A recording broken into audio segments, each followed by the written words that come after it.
ఎవరు నా పాదములను పట్టుకుంటారో వారికి ఈ సంసారం అనేటటువంటి సముద్రము నడుములోతు మాత్రమే వస్తుంది.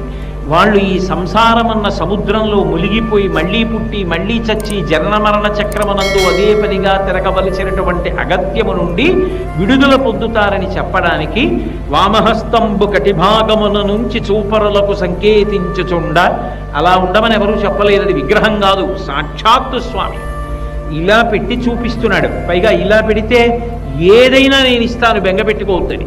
అందుకే లోకానికంతటికీ కూడా అన్నీ ఇవ్వవలసి వస్తే ఆ చేతితోనే ఇస్తాడు.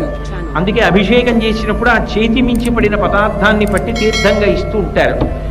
అటువంటి పరమ దయ కలిగినటువంటి స్వామి తన కుడి చేతిని ఇలా పెట్టి పాదములు చూపిస్తూ ఉంటాడు. వెంకటేశ్వర స్వామి వారి యొక్క పాదములను మామూలుగా దర్శనం చేయడం కూడా అంత గొప్ప విషయం.